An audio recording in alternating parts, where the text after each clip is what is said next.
If you're struggling with infertility, or maybe you're thinking about starting your fertility journey soon, this episode is for you because this episode is all about fertility. Now, this episode is one that's very personal to me because I'm going to be telling you all about my fertility story, which is something that I don't talk about a lot and I haven't talked about enough, and I want to share it with you here today. Now, when I was thinking about recording this episode, I was thinking about why I don't talk about my fertility story a lot. And I think a lot of it has to do with shame around infertility, around not being able to get pregnant, not being able to do what your body is meant to do. But I think even more than that, it's because my inability to get pregnant easily with my first child has never been a bad part of my life. And yes, when I was going through it, there was a lot of emotions that came up.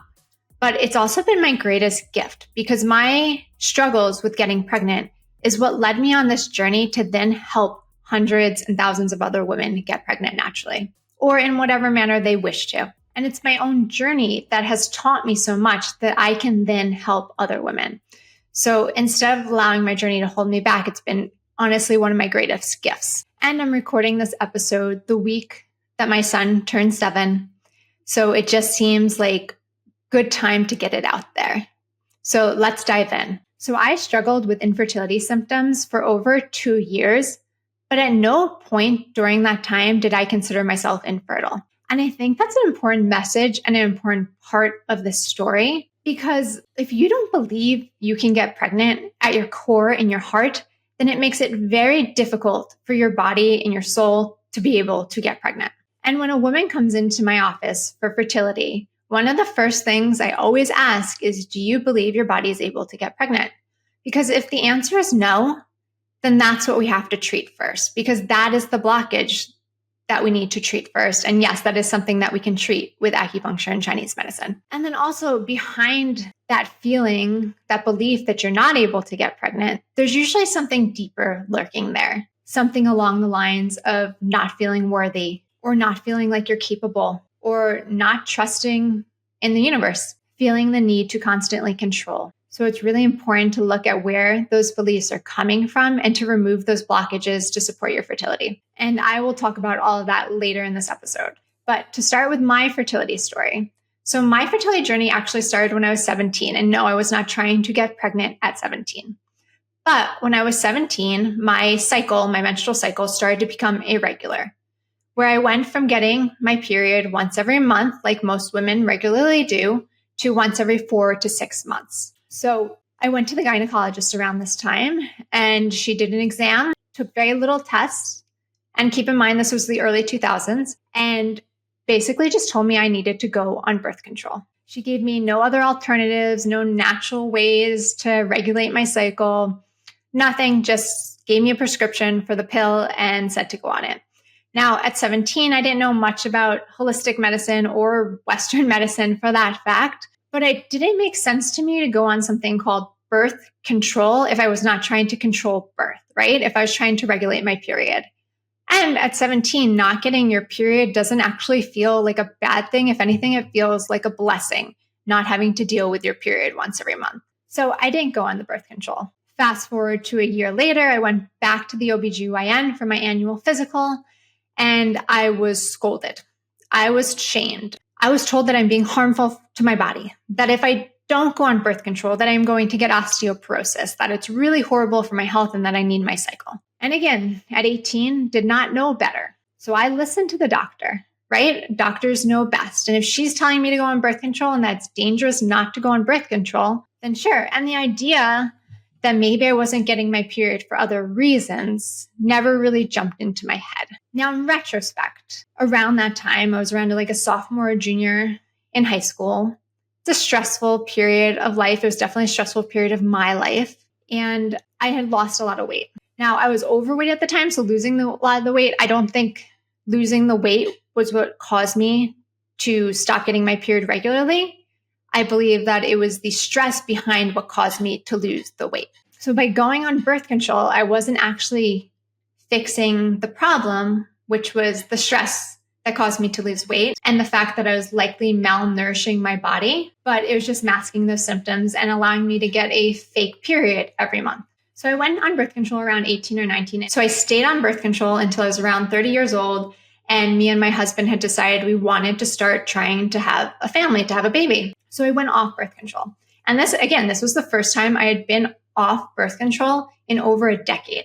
And we waited a few months went by, and I didn't get my period. Nothing was going on. Now, at this time, I was in my last year of getting my master's in Chinese medicine. So I had a lot of resources at hand. So I went to acupuncture every week. I took herbs and still nothing.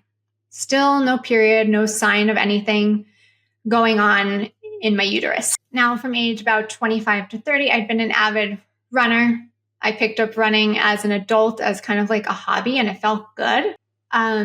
And I had actually just run my first marathon a couple of days after my 30th birthday, right before I went off birth control. But from my understanding and knowledge of Chinese medicine at that point, over-exercising is extremely depleting on the body. So I stopped running. I stopped doing high-intensity workouts, and I loved doing high-intensity workouts.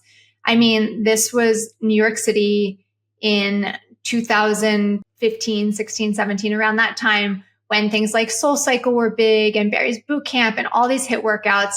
And not only did I enjoy the feeling of them because they feel good, but it was a social event for me. But my priority was getting pregnant. And if exercising, high intensity exercising was putting too much strain on my body, I was willing to let that go.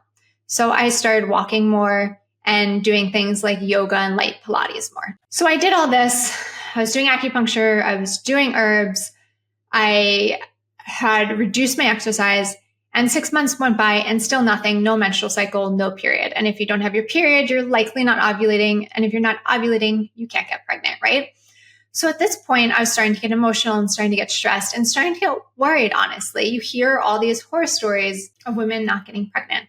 And honestly, I never thought I'd be one of those women, but here I was. So at about 6 months in, I went to an endocrinologist to just kind of get everything checked out, see what was going on internally in my body. And the blood test came back pretty much normal. My estrogen was slightly low, but my endocrinologist didn't think that was a real huge issue. And her advice was to go on birth control. The same advice I had gotten when I was 17 to regulate my period, I was getting at 30 to get pregnant. Now, again, I'm not a genius, but the idea of going on birth control to have a baby did not make sense to me. And then she also actually said to me, I've heard great things about chasteberry, about Vitex. It's an herb that I do often recommend for fertility, actually, but there's no science. The FDA doesn't approve it, and there's not enough research on it, so I can't recommend it, which I just thought was funny. But anyway, she recommended birth control. I said, no, thank you. And I left, and I decided at that point that I was going to do things my own way, that listening to other people wasn't working for me. Now, at this point in my life, I was also fairly underweight.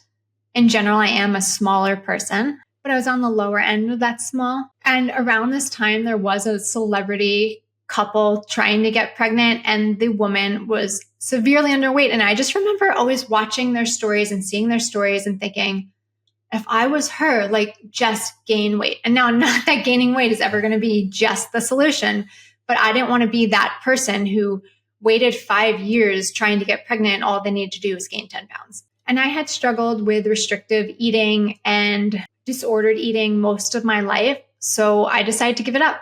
I said, look, I'm going to eat whatever I want. I'm going to eat what feels good, and I'm going to gain weight. And at first, it was a real struggle to gain weight. And it's hard because that's not something you can share with most women. And I was also a vegetarian from age 8 to 13. And although at this point in my life, I was eating meat, I wasn't eating meat regularly. So I decided I'm going to eat more meat. I didn't like cooking meat, but I never really minded the taste of meat. It was more just the idea. And from a Chinese medicine perspective, meat is really nourishing. Meat helps build blood in your body, and blood helps control your menstrual cycle, a healthy menstrual cycle, and support a healthy pregnancy. So I started including meat into my diet at least 4 times a week. That was my goal. Probably at that point, I was having meat once or twice a week. So I was eating all the foods, probably some that I shouldn't be, such as pastries and French fries, loading up on peanut butter to help me gain weight, eating red meat, eating dark meat. And eventually I did gain weight. I gained about 10 to 15 pounds. But at this point, I had gained 10 to 15 pounds. I wasn't really exercising, and I felt horrible in my body. But my goal was to get pregnant, right? My goal was not to feel good in my body. So I was okay with it. I was okay with the fact that maybe for a short period of time, I wasn't going to feel good in my body if that got me to where I wanted to be. Now, in retrospect, I didn't need to gain 15 pounds and I didn't need to eat food that didn't feel good to my body, but I didn't know that at the time, right? So I was getting acupuncture regularly. I was taking herbs. I had restricted my exercise to just walking and yoga. I had gained weight and was eating meat more frequently, which I do think eating meat more frequently was very supportive to my body. And I still wasn't getting my period. And it was hard. We weren't telling people that we were trying, which honestly I think was helpful for me because I didn't want to hear the pity from other people. I didn't want other people's opinions. I just wanted to do my own thing. But going month after month, not having a menstrual cycle when you want to get pregnant is really emotionally draining, right? And there were times when I thought like, why me? Why is this happening to me? Why is this happening now? Why is it that I can't get pregnant? And will I ever have a baby? Maybe I'll have to adopt. I just didn't know. Because when you're going through it, you just don't know. And it's hard to see clearly. But if I'm being honest, through it all, I knew in my heart and my soul that I was going to get pregnant and that it was going to happen exactly the right time. And that timing was out of my control. Now, I didn't grow up with religion and I'm not a religious person, but I do believe in spirits. I believe in the universe. I believe in your own higher self. And I do believe that getting pregnant is a spiritual aspect to it, right? It's another soul entering your body. So every night, every day, I would pray to this being, to this soul that was likely watching me, letting them know that I was ready to get pregnant, that I was ready to welcome them into our family, that I was ready when they were. Now, it's hard to say whether that helped or not. I believe it did, but it also put me in a place of feeling good and feeling hopeful and just trusting that things were going to work out. And we attract the energy that we put out there in the world. But then we were over a year into my journey of trying to get pregnant, and I still did not have a menstrual cycle. I still did not have a period, and I was not ovulating. And I went to a fertility specialist, and they told me everything looked good and that the best they could do was IVF or, Clomid to help me ovulate and produce eggs. And I just wasn't ready for that. I knew that my body was able to get pregnant. It just wasn't the right time and that my body needed to be imbalanced. I didn't need to throw it off balance with fertility medications. I needed to nourish my body so that it was in balance. So again, I said no thank you to the doctors and decided to do things my own way. And at this point, like I mentioned, I wasn't feeling real great about myself or my body. I was bigger. I didn't fit into my clothes. I wasn't doing activities that felt good to me. And I wasn't getting pregnant. So it just kind of sucked. It felt like shit. And that's when I put my foot down. I was like, enough. Like, I don't want to feel like shit. And feeling like shit isn't going to help me get to where I want to be, which is being a mother. And what child would want to come to a being who feels like shit? Like, it just didn't make sense to me. So I thought, Catherine, you need to do more things that make you happy. And then I thought about what makes me truly happy. At this point, I was in school. I wasn't working or anything. I had friends that I saw that I loved, but I didn't have any hobbies that were really, truly just mine. So I thought, what is it when you were a child that you loved to do? And I've always loved dancing, specifically ballet. So I got out my old ballet shoes and I signed up for a class at Broadway Dance Center.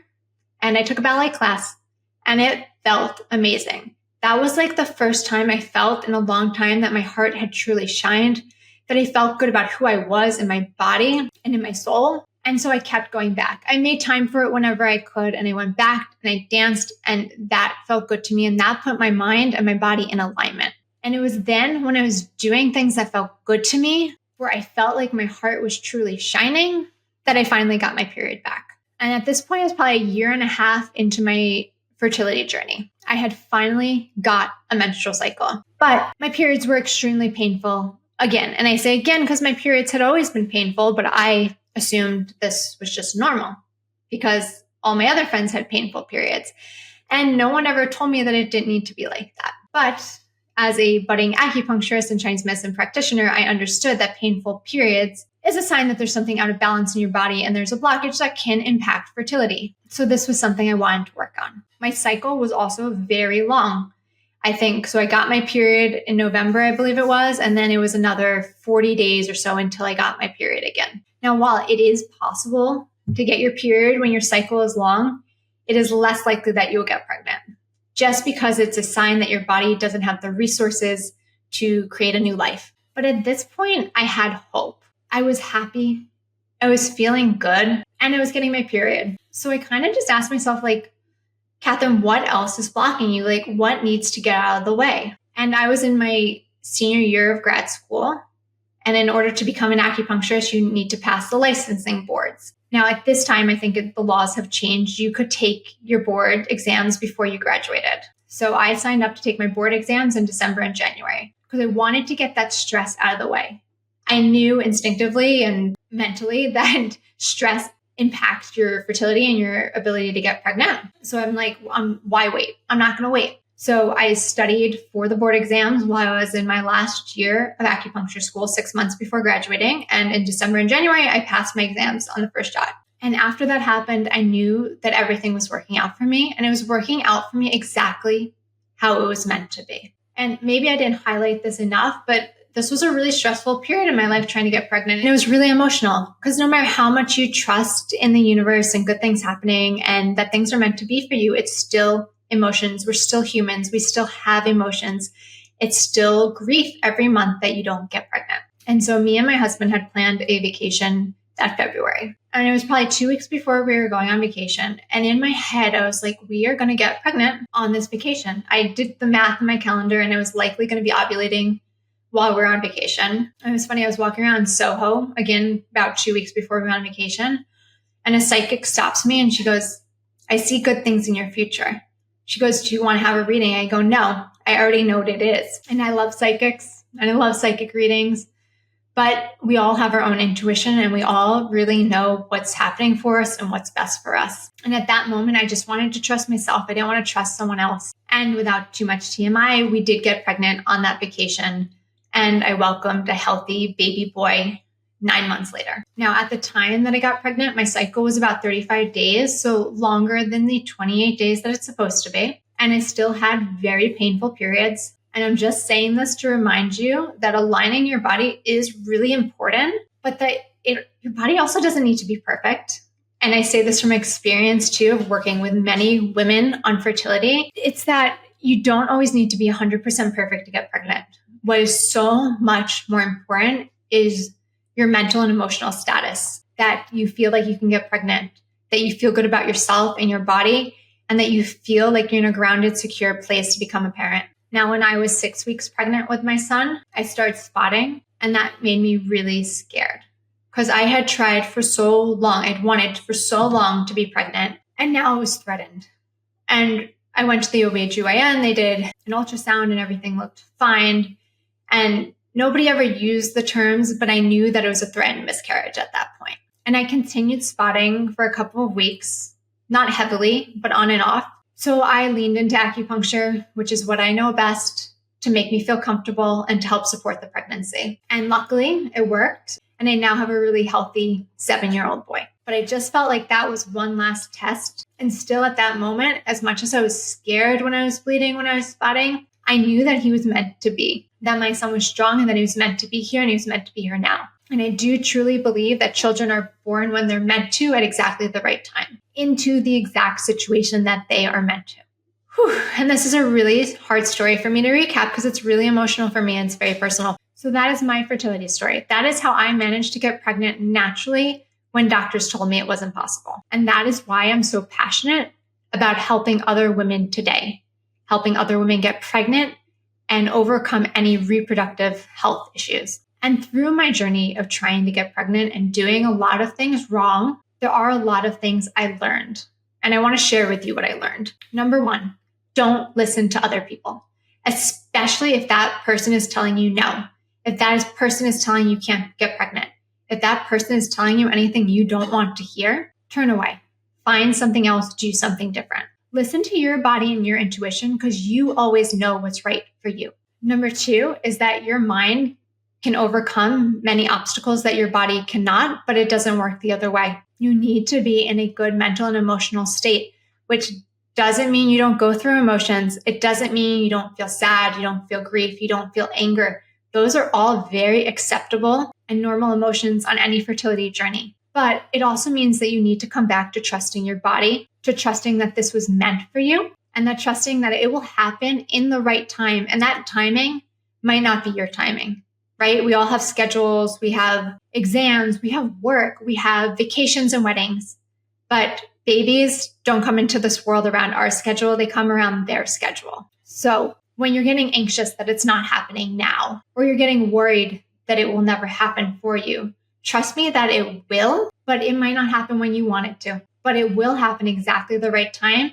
And when it does, you will understand and you will feel it. And number 3 is that we really need to nourish our bodies if we want to get pregnant, which doesn't mean you need to gain a bunch of weight and not feel good like I did, because I was doing it the wrong way.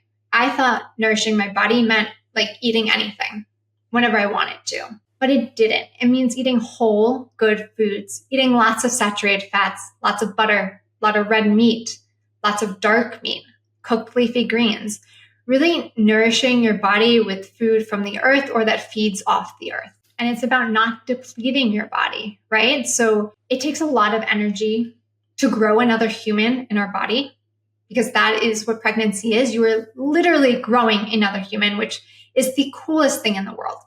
But it takes a lot of energy. It takes a lot of chi. And in order to do that, you need to make sure you're nourishing your body and that you're not depleting your energy other ways, such as intense exercise, overstressing, over worrying, or holding stored trauma in our bodies. All of those things are extremely depleting. And number 4, do things that bring you joy.